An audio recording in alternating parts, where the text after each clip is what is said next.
잊어야 한다는 마음으로 내 텅 빈 방문을 닫은 채로. Cerita dibuka di sebuah perkumpulan para orang tua. Di sana mereka belajar cara membuat puisi. Salah satu wanita tua berkata, jika dirinya tidak menyangka bisa sampai di usia 70 tahun. Wanita tua itu bernama Esun. Ia juga tidak menyangka bahwa puisi yang ia tulis adalah kata yang dulu selalu ia ingin ucapkan kepada ibunya. Lalu adegan beralih saat Esun masih kecil, di mana ia sedang meneriaki ibunya yang seorang hanyo atau penyelam wanita, namun tidak kunjung naik ke daratan karena rumput laut sedang subur-suburnya. Ibu-ibu hanyo yang lain menggoda Esun, karena seharusnya bukan ibunya yang Esun khawatirkan, tapi anak laki-laki di belakang Esun, Gwansik, teman kecil Esun yang selalu ada untuk Esun. Ibu Esun punya temperamen yang pemarah.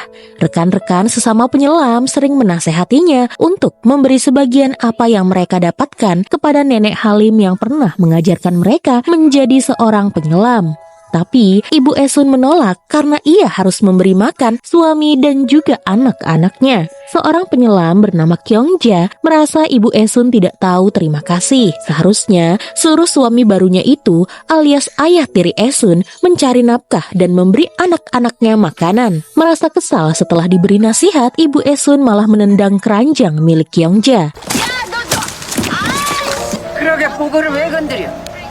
Saat Ibu Esun hendak memasak, Esun memaksa ibunya untuk melihat puisi yang ia tulis. Esun adalah anak yang pintar. Ia bahkan mendapatkan juara kedua di sekolahnya.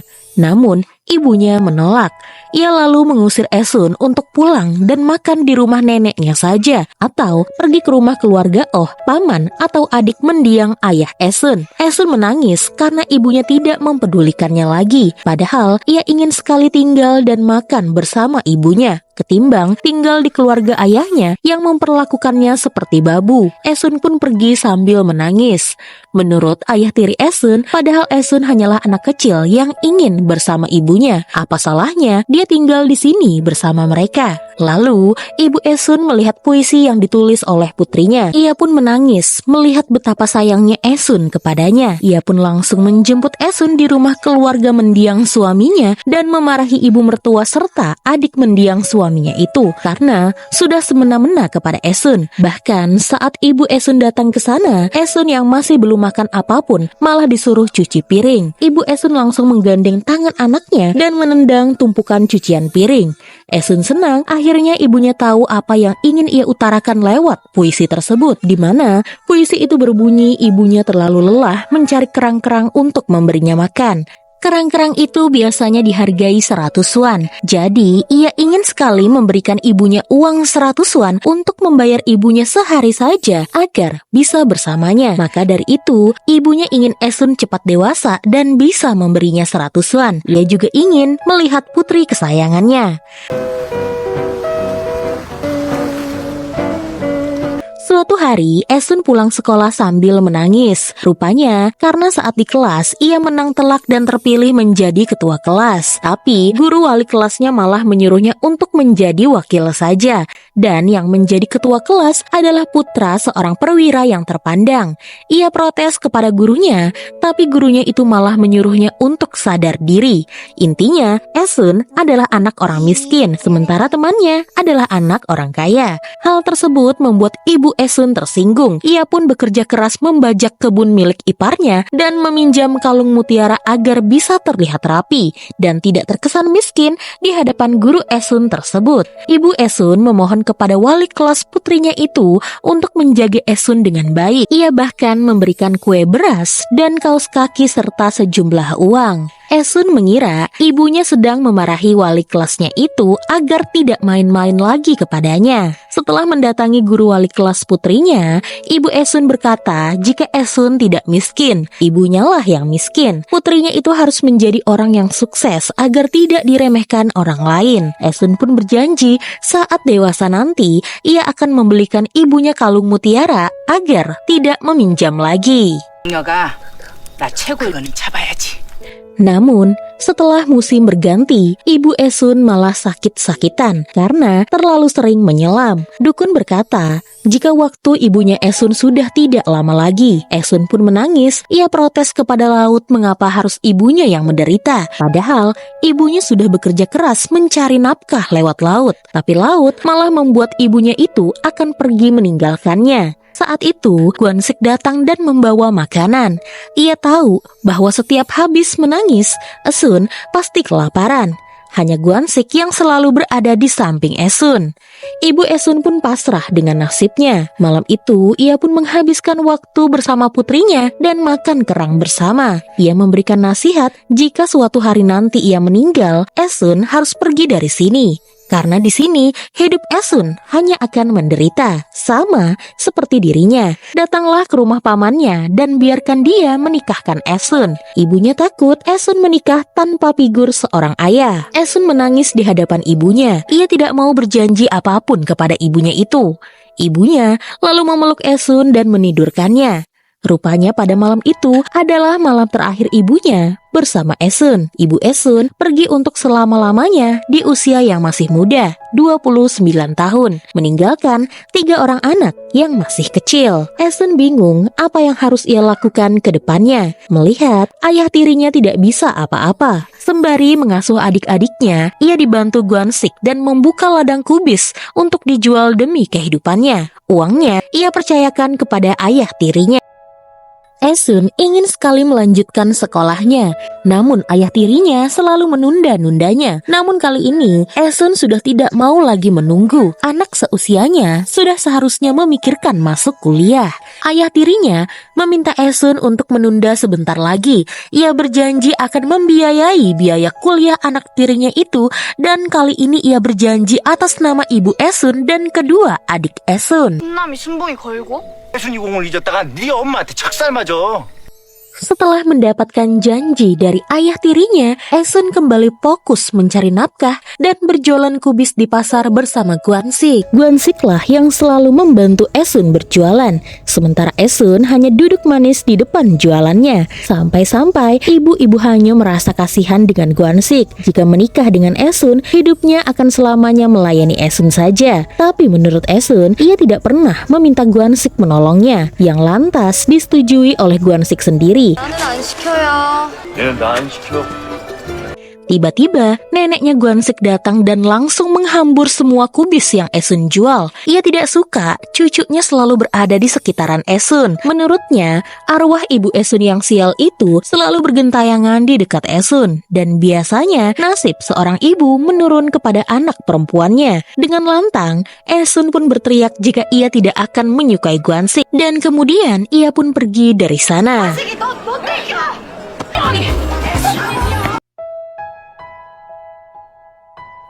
Setelah berlari, Gwansik kemudian mencari Esun di pinggiran pasar. Meski baru saja Esun menyatakan tidak akan menyukainya, tetap saja Gwansik perhatian kepada Esun yang sedari tadi berlari tidak memakai sepatunya. Dengan lantang, Esun berkata jika ia tidak mau menikahi pria yang berasal dari pulau ini. Selain karena dirinya sebenarnya tidak lahir di sini, pulau ini membuatnya muak. Ayah dan ibunya mati di tempat ini. Melihat ombak lautnya membuatnya menjadi mual. Esun bertekad akan menikah dengan pria dari Sewo.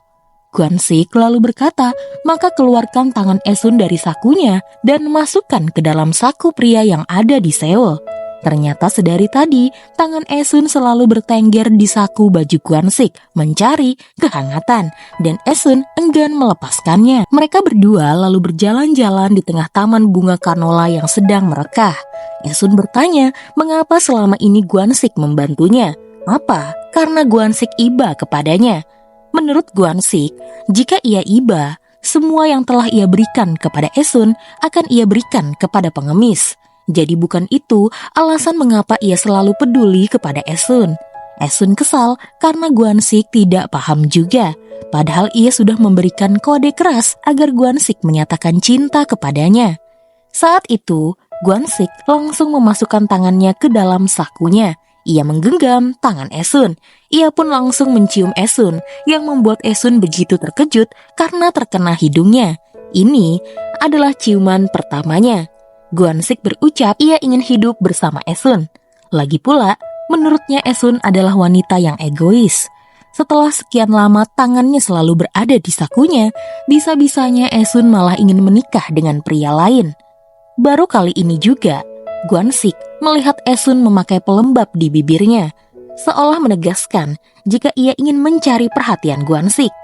Ternyata selama ini, Esun sebenarnya menyukai Gwansik dan berjaga-jaga siapa tahu hari ini akan terjadi. Dari umur 14 tahun, Esun sudah bersiap dan menunggu Gwansik menyatakan cinta kepadanya. Mendengar hal tersebut, Gwansik kembali mencium Esun. Esun lalu pulang dengan perasaan gembira. Sayangnya, di rumah ia mendapati sesuatu yang tidak terduga. Ayah tirinya membawa wanita lain ke rumah mereka. Dengan jelas wanita itu menyatakan tidak menyukai Esun yang tidak ada hubungan darah dengan suami barunya.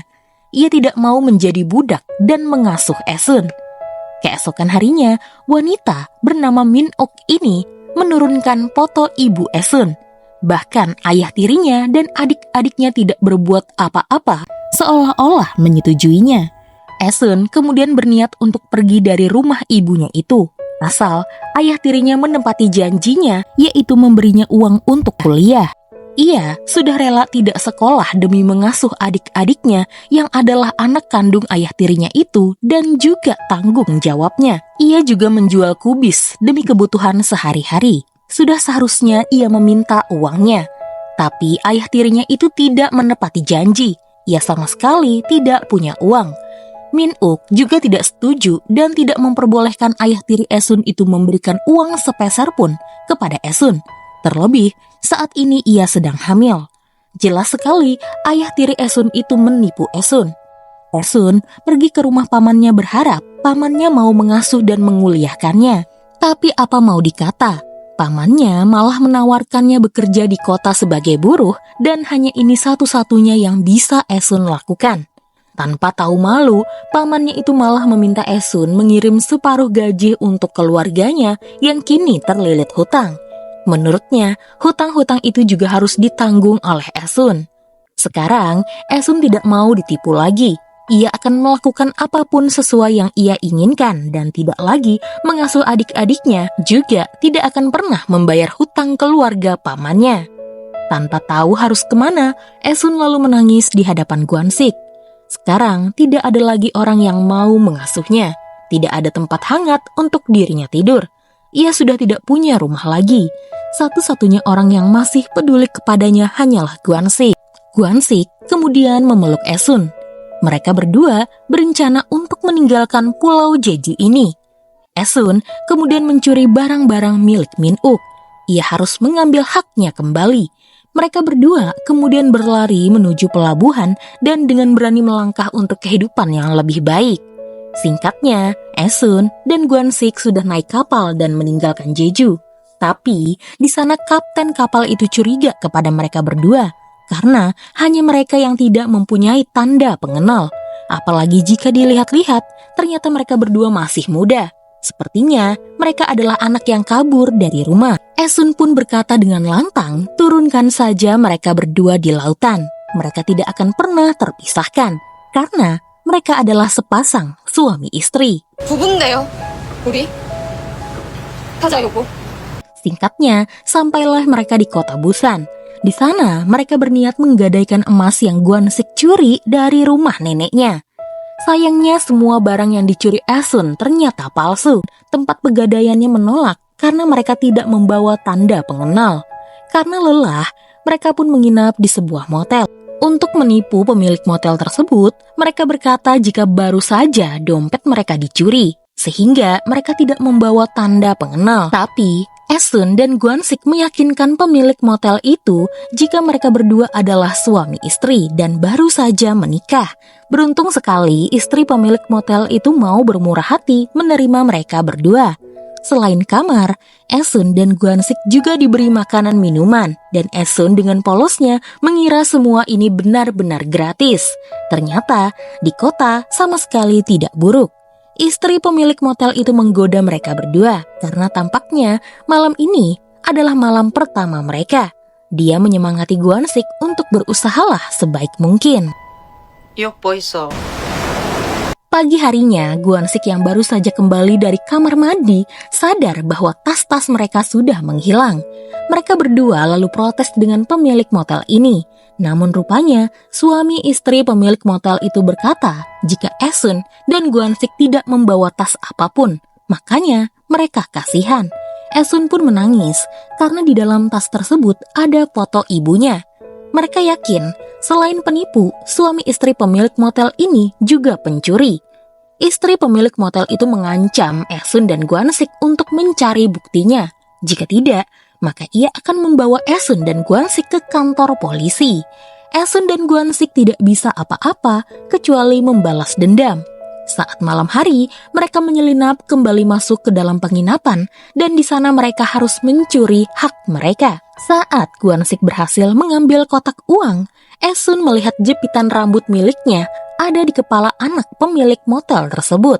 Esun kemudian mengambil miliknya kembali meski sudah dilarang oleh Gwansik karena akibatnya anak itu pun terbangun dan sepasang suami istri pemilik motel itu langsung mengejar mereka berdua. Istri pemilik motel itu berhasil menangkap Esun. Mereka mengancam agar Gwansik segera mengembalikan kotak uang milik mereka. Jika tidak, Esun akan mereka hajar lalu mereka jual. Esun menyuruh Gwansik untuk pergi saja dan kabur membawa uang itu.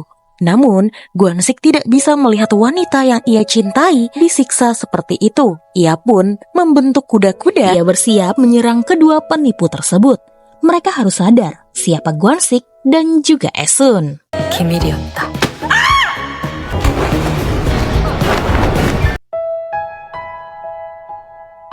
Setelah pertengkaran itu, Gwansik dan Esun digelandang ke kantor polisi. Karena sudah membuat keributan, polisi-polisi di sana memarahi mereka dan menyebut keduanya anak-anak yang nakal sambil memukuli kepala keduanya. Gwansik tidak terima kepala wanita yang ia cintai dipukul dan ia langsung memarahi polisi tersebut. Polisi itu hendak menakuti Gwansik dengan menamparnya.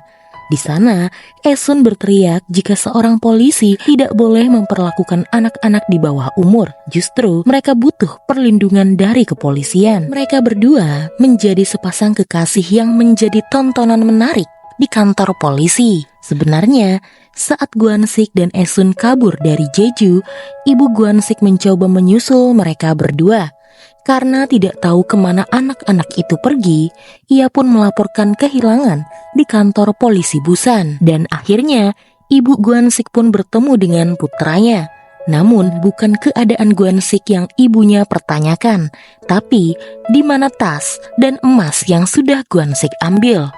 Saat ini, barang-barang berharga milik Gwansik dan Esun dijual ke pegadaian oleh istri pemilik motel. Karena sebelumnya Gwansik dan Esun pernah datang kemari, pemilik toko gadai itu pun tahu jika istri pemilik motel sudah mencuri barang milik kedua anak itu. Akhirnya, istri pemilik motel itu dilaporkan ke kantor polisi dan ditangkap di motelnya. Ini adalah pelanggaran yang ke-10 dan ia tidak jera-jera juga. Akhirnya, barang-barang milik Esun dan Gwansik akhirnya bisa kembali. 에스는 집에 가자. Setelah itu, mereka bertiga kembali ke Jeju. Akibat perilaku nakal dan mencoba untuk kabur, Esun dan Gwansik pun dihukum dari sekolah mereka. Esun dikeluarkan dari sekolah karena dicap sebagai anak gadis yang tidak tahu malu. Ketimbang belajar, ia lebih memilih untuk pacaran. Pupus sudah, harapan Esun menjadi seorang penyiar. Pamannya pun langsung memarahinya. Apa yang akan dilakukan seorang gadis jika hanya lulus SMP? Ia tidak akan bisa menikah dengan siapapun, bekerja dimanapun, dan menjadi perawan tua seumur hidupnya. Sementara Gwansik, ayahnya memarahinya habis-habisan. Tindakannya sangat tidak pantas, kabur dan membawa seorang gadis bersama. Gwansik berucap, ia akan menikahi Esun. Hal tersebut semakin membuat keluarganya marah karena mereka tidak mau menerima gadis yatim piatu yang hanya lulusan SMP. Mendengar hal tersebut, Gwansik pun terkejut karena ia mengira Esun hanya diskor seperti dirinya. Ternyata Esun diberhentikan. Gwansik langsung mendatangi Esun di rumah pamannya. Ia bertanya mengapa hanya Esun yang diperlakukan seperti ini. Menurut neneknya Esun, meski itu perbuatan dua orang, laki-laki akan tetap dianggap sebagai gentleman, sementara perempuan cintanya dianggap tidak tahu malu. Dan Gwansik sudah merusak masa depan Esun. 찔도 못한다는 걸 누가 즐기? Keesokan harinya, ibu Gwansik menengok Esun. Selama ini, Esun ternyata tidur di dalam gudang. Sebenarnya, ia ingin sekali membantu Esun, tapi nenek Gwansik melarangnya. Lagi pula menurutnya, laki-laki semuanya sama. Memang benar, sekarang Gwansik mencintai Esun. Tapi, jika mereka berdua menikah, cinta itu akan pudar. Gwansik bakalan seperti ayahnya, melupakan cintanya dan memilih menuruti ibunya. Jika Esun masuk ke dalam keluarganya, Esun akan dikucilkan sama seperti dirinya. Singkat cerita, Esun dijodohkan dengan duda beranak dua yang dengan sombongnya mengaku kaya raya dan akan membiayai kuliah Esun, serta mendukungnya menjadi seorang penyair. Namun bisa dilihat, pria tua itu sangat kasar. Esun merasa sepertinya dirinya memang terlahir menjadi babu, yang mana harus menikah dan malah mengurus dua orang anak calon suaminya. Berita jika Esun akan menikah dengan duda membuat ibu-ibu Hanyo marah besar dan protes kepada ibu Gwansik. Teganya ibu Gwansik memisahkan Esun dan Gwansik. Gwansik yang mendengar hal ini kemudian langsung berlari ke rumah Esun. Ia tidak rela gadis yang ia cintai menikah dengan orang lain. Terlebih, dia adalah pria yang tua dan seorang duda. Teganya, keluarga Esun menjual Esun seperti itu. Nenek Esun berkata, lebih baik Gwansik bertanya langsung kepada ibunya sendiri. Apa yang ibunya katakan sampai-sampai membuat Esun mau menikahi duda tersebut. Saat Esun dan calon suaminya pulang, calon suaminya itu tidak berhenti mengoceh tentang hubungan Gwansik dan Esun. Ia mengejek mereka yang sempat minggat dan akhirnya kembali ke Jeju. Ia ingin tahu apa yang Esun dan Gwansik lakukan di Busan. Esun tidak menjawab karena tiba-tiba Gwansik datang dan langsung membawa Esun pergi dari sana. Gwansik membawa Esun ke padang bunga kanola. Ia ingin Esun menikah dengannya. Ia bahkan membelikan Esun cincin yang baru dan langsung memakaikannya di jari Esun. Namun Esun menolak. Ia kesal dan marah kepada Gwansik karena merasa ini tidak adil. Kenapa hanya dia yang dikeluarkan dari sekolah? Kenapa hanya dia yang dicap tidak tahu malu? Ia beruntung bertemu dengan pria duda itu. Pria itu berniat mengkuliahkannya bahkan akan mendukungnya menjadi seorang penyair. Sementara jika hidup bersama Gwansik, hidupnya akan menderita dan kembali diperlakukan tidak adil oleh keluarga yang tidak menyetujuinya. Esun lalu membuang cincin pemberian Gwansik. Mereka berdua tidak akan pernah hidup bahagia. Gwansik sudah tahu bagaimana Esun menjalani hidupnya yang seperti babu. Ia juga ingin merasakan hidup yang nyaman, maka biarkan dirinya merubah nasibnya. Gwansik bertanya apa selama ini dirinya sudah menghalangi Esun. 내가 너를 못 살게 해? Pagi harinya, Esun berada di padang bunga kanola dan kemudian mencari cincin pemberian Gwansik yang tadi malam ia buang. Ia terpaksa menolak Gwansik demi hidup mereka berdua. Kata-kata ibu Gwansiklah yang membuat Esun harus menolak Gwansik. Ibu Gwansik berkata, jika Gwansik tetap bersama Esun, maka dia akan kehilangan impiannya menjadi atlet dan juga keluarganya. Ibu Gwansik berharap Esun bisa mengerti dan jangan renggut segalanya dari Gwansik. Esun bertanya apakah selama ini dirinya sudah menghalangi Gwansik. 제가 오빠를 못 살게 해요?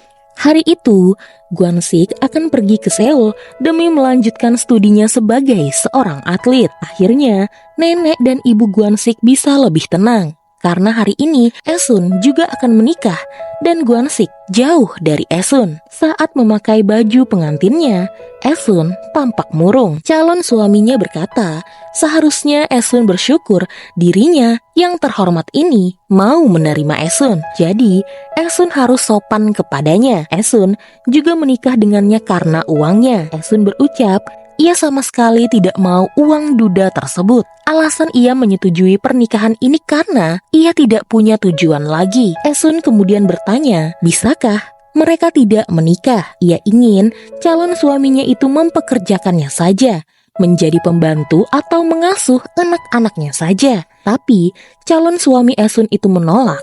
Buat apa mempekerjakan seseorang jika Esun bisa menjadi istrinya?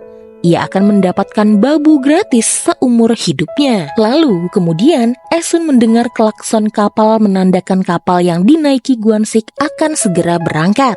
Esun langsung berlari keluar dan menerjang hujan yang lebat. Ia tidak ingin Gwansik meninggalkannya. Sayang, kapal tersebut sudah berangkat. Keluarga Gwansik dan ibu-ibu Hanyo yang mengantar kepergian Gwansik beranjak untuk pulang. Namun, mereka kemudian melihat Esun berteriak ke dermaga dan memanggil nama Gwansik. Ibu-ibu Hanyo itu pun merasa iba kepada Esun. Teganya, ibu Gwansik memisahkan Romeo Juliet di Pulau Jeju. Beruntung, meski kapal sudah berlayar cukup jauh, angin membawa teriakan Esun sampai ke telinga Gwansik. Gwansik yang menyadari hal tersebut meminta kapten kapal untuk segera putar balik. Ia memohon kepada kapten kapal yang sama saat ia dan Esun kabur. Tapi sayang, kapal tidak mungkin kembali ke Pulau Jeju. Menurut nenek Gwansik, biarkan saja Esun menangis, karena patah hati tidak akan merenggut nyawa. Tapi dari kejauhan, seseorang terjun dari kapal. Siapa lagi kalau bukan Gwansik? Patah hati memang tidak merenggut nyawa, tapi membuat seorang pemuda bunuh diri. Tidak lama kemudian, seseorang berenang dengan cepat menuju dermaga. Ternyata dia adalah Gwansik. Ia rela terjun ke lautan demi kembali bersama Esun. Semua warga pun menyemangati Gwansik, tapi tidak dengan nenek dan ibu Gwansik. Setelah Gwansik sampai ke dermaga, ia pun langsung memeluk Esun. 야, 하늘님도요. 사실은 막은 거 같지만 못 막. Apa mau dikata, terpaksa keluarga Gwansik menerima Esun dan mereka pun merencanakan pernikahan. Gwansik membelikan Esun cincin yang baru dan baju pernikahan yang baru. Meski ibu Gwansik menyuruh Esun memakai pakaian bekas saja. Sebagai suami, Gwansik ingin Esun memilih sendiri pakaian pengantinnya. Ternyata selama ini Esun tengah hamil. Saat di Busan dan mereka sedang mabuk, Esun dan Gwansik melakukan malam pertama. Setelah menikah, 8 bulan kemudian mereka dikaruniai anak perempuan yang diberi nama Gemyong. Esun bertanya kepada Gwansik, apa Gwansik tidak menyesal telah menyerah menjadi atlet dan meraih medali emas yang bisa Gwansik dapatkan? Menurut Gwansik, ia sudah memiliki medali emas sungguhan, yaitu Esun dan juga putri mereka. 나는 금명이를 땄는데 이게 내 꿈이지.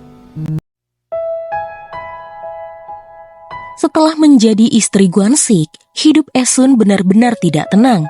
Setiap hari, ibu mertuanya selalu membawanya ke kuil dan menyuruh Esun untuk bersujud kepada dewa demi mendapatkan keturunan laki-laki. Karena sudah 5 tahun semenjak Esun melahirkan Gemyong, ia tidak pernah terlihat hamil lagi. Menurut nenek Gwansik, menantunya begitu kejam. Meski ia tidak suka dengan Esun, ia tidak pernah menyiksa anak orang seperti itu. Apalagi di cuaca terik seperti ini. Nenek Gwansik khawatir karena Esun harus sujud setiap hari, apalagi harus sampai 3.000 kali.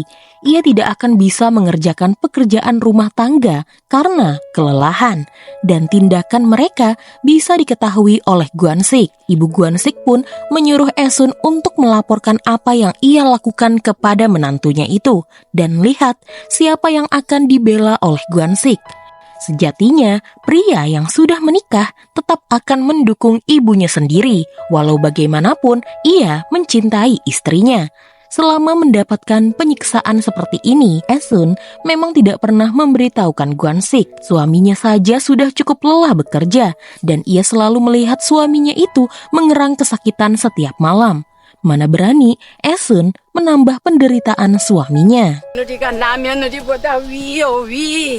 Esun kemudian kembali ke rumah ibunya untuk mengambil barang-barangnya. Ia mendumel sendiri mengapa ia harus memiliki seorang putra. Padahal apa gunanya memiliki putra? Apa yang keluarga Gwansik itu dapatkan setelah membesarkan Gwansik? Pada akhirnya Gwansik menjadi miliknya. Kenapa selalu dirinya yang dilempari kacang merah? Memang kenapa jika roh ibunya selalu menempel kepada dirinya? Jika itu benar, maka itu berarti ibunya pasti merindukannya. Dan Esun begitu merindukan sosok ibunya. Karena setelah menjadi seorang ibu, ia begitu merindukan ibunya itu. Sementara itu, putri Esun dibawa nenek dan buyutnya pergi melihat ibu-ibu Hanyo. Mereka berdua ingin Gemyong menjadi seorang Hanyo di usia yang masih terbilang sangat muda itu. Hal tersebut mendapatkan protes dari ibu-ibu Hanyo. Apakah mereka berdua sudah mendapatkan izin dari Esun jika Gemyong menjadi Hanyo? Mengingat dulu ibu Esun melarang putrinya sendiri menjadi seorang penyelam. Ia juga pasti tidak ingin cucunya menjadi seorang Hanyo. Menurut ibu dan nenek Gwansik itu, mereka tidak perlu izin dari Esun demi masa depan Gemyong. Saat di rumah ibunya, Esun tentu saja bertemu dengan Min-uk, istri ayah tirinya. Meski hubungan mereka kurang baik, tapi Min-uk bersedia mendengarkan keluh kesah Esun. Esun hanya minta Min-uk untuk menjaga adik-adiknya dan merawatnya seperti anaknya sendiri. Min-uk kemudian memberikan hadiah kecil untuk putri Esun, yaitu sepeda roda 3. 애들 끝까지 좀 그만해라 그만해.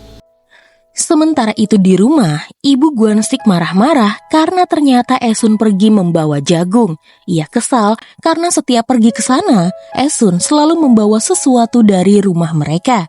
Gwansik yang baru saja pulang bekerja mencari ikan langsung memberikan hasil tangkapan besarnya untuk mengganti jagung-jagung ibunya. Ibu Gwansik semakin kesal karena Gwansik selalu membela dan peduli kepada Esun. Siapa yang akan membela ibunya jika putranya selalu membela istrinya? Dengan tegas, Gwansik menjawab, tentu saja ayahnya lah yang harus membela ibunya. Ayahnya yang duduk di depan pintu pun hanya terdiam, mengingat ayahnya tidak pernah membela ibunya seperti yang ia lakukan kepada Esun. Esun pun datang dan membawa banyak barang. Jagung yang ia ambil, ia ganti dengan barang-barang yang ia bawa dari rumahnya. Ada buku-buku dan juga baju yang masih bagus. Esun juga membawa sepeda roda 3 untuk putrinya.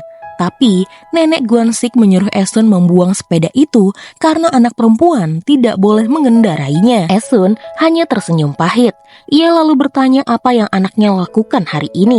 Tapi dengan cepat, nenek Gwansik menyuruh Gemyong untuk masuk dan segera tidur bersamanya. Esun kemudian berbaring di atas kasurnya. Ia begitu kecapean. Gwansik tidak tega melihat istrinya diperlakukan tidak baik, meski tidak tahu apa yang sudah Esun lakukan. Tapi, jika Esun mengizinkan, ia akan menuruti keinginan Esun, meski harus membalik meja makan mereka. Artinya, melawan orang tua Gwansik. Yang pertama Esun lakukan adalah ia ingin putrinya bermain sepeda roda 3. Esun ingin putri mereka bisa memiliki dan melakukan apapun yang ia inginkan. Esun tidak mau putrinya menjadi seperti dirinya. Gwansik pun berucap, ia juga ingin istrinya itu melakukan apapun. Jika istrinya ingin membalik meja makan dan menentang kemauan orang tuanya, Gwansik akan siap membela Esun. Mulai saat itu, Gwansik membiarkan sepeda roda 3 itu ada di rumah mereka. Bahkan, ia membelikannya yang baru. Ia juga ingin makan satu meja bersama istri dan anaknya dan membiarkan anaknya makan kacang polong yang selalu dilarang oleh neneknya. Saat hendak pergi melaut, Gwansik melihat ke arah Esun yang sibuk di dapur. Ada perasaan cemas apa yang akan terjadi jika dirinya tidak ada di sisi istrinya. Sementara Esun, ia hanya tersenyum seolah-olah mengatakan ia tidak akan kenapa-napa. Setelah kepergian Gwansik, nenek Gwansik memanggil Esun untuk melakukan penghormatan. Hari ini, Geumyeong secara resmi menjadi seorang penyelam dan menjadi hanyo. Menurut nenek Gwansik, menjadi hanyo adalah suatu keharusan. Jika ada satu hanyo di dalam keluarga, maka keluarga mereka akan baik-baik saja. Sebagai putri sulung, Putri Esun harus memenuhi tugasnya sebagai pencari nafkah. Esun tidak menyangka nenek Gwansik melakukan hal ini kepadanya. Ia langsung mendekati putrinya dan membalik meja. Geumyeong adalah putrinya, bukan pencari nafkah untuk keluarga ini. Esun tidak akan membiarkan putrinya menjadi seorang penyelam. Esun lalu mengingatkan ibu dan nenek suaminya itu, dulu ibunya mati karena mencari nafkah sebagai seorang penyelam. Ibunya pernah berpesan agar dirinya tidak menjadi hanyo, apalagi untuk cucunya. Hanya karena dirinya mendedikasikan hidup untuk keluarga ini, bukan berarti mertuanya itu bisa seenaknya menjadikan putrinya seorang penyelam. Ibu Gwansik lalu menyuruh Esun untuk pergi dari rumah ini. Tapi Esun tidak boleh membawa Geumyeong, karena Geumyeong adalah keturunan keluarga ini. Esun berucap, jadikan saja putri ibu mertuanya, yaitu adiknya Gwansik, untuk menjadi hanyo jika mertuanya itu bersikeras menginginkannya. Ibu Gwansik pun langsung menampar Esun. Akhirnya, Esun menunjukkan sikap kurang ajarnya. Kata-kata nenek Gwansik ternyata benar, Esun dirasuki oleh roh jahat ibunya sendiri. Makanya Esun menggila. Ibu dan nenek Gwansik terus saja memaki Esun, sampai mereka tidak sadar jika Gwansik sudah mendengar semuanya. Ibu Gwansik berharap putranya membelanya dan menyuruh Gwansik untuk segera mengusir Esun. Tatapan Gwansik kepada ibu dan neneknya membuat ibunya tahu jawabannya. Gwansik marah kepada mereka. Gwansik berkata, Esun menikah dengannya untuk hidup bersamanya, bukan menjadi menantu ibunya. Mulai sekarang, mereka tidak akan pernah melihat keluarga kecilnya lagi. Esun, Gwansik, dan putri mereka memutuskan untuk pergi dari keluarga ini dan hidup terpisah. Mereka bertiga lalu menyewa rumah yang jauh dari rumah keluarga Gwansik. Hanya mereka bertiga, tidak ada omelan dan aturan yang harus mereka patuhi. Saat pemilik rumah datang untuk menagih uang sewa, Gwansik dan Esun belum memiliki uang. Namun rupanya, pemilik rumah yang sudah tua itu berkata, ada seseorang yang sudah membayarkan sewa rumah ini selama 3 bulan. Seseorang yang mengaku bernama Mo. Esun dan Gwansik bingung, tidak ada satupun di keluarga mereka yang bernama Mo. Jadi, siapa yang sudah berbaik hati membayarkan sewa rumah ini? Singkat cerita, Esun pun hamil anak kedua. Dan yang mengurusnya tentu saja ibu-ibu hanyo yang setia dan selalu ada untuk Esun. Mereka yakin dulu Esun tidak bisa hamil karena terus disiksa oleh keluarga Gwansik. Lalu, mereka bertanya, apa Esun tahu di mana sekarang Gwansik bekerja? Meskipun hal ini harus disembunyikan, tapi Esun harus tetap tahu kebenarannya. Pada saat itu, Gwansik datang dengan keadaan tangan yang terluka. Esun kesal karena Gwansik melakukan pekerjaan berbahaya di lautan dan akhirnya jarinya patah. Diketahui, rupanya Gwansik bekerja di kapal milik mantan calon suaminya dulu, Sanggil. Tapi mau bagaimana lagi, Gwansik hanya ingin berjuang untuk keluarga kecilnya. Belakangan ini, Gwansik selalu melupakan makan malam dan tertidur karena kecapean.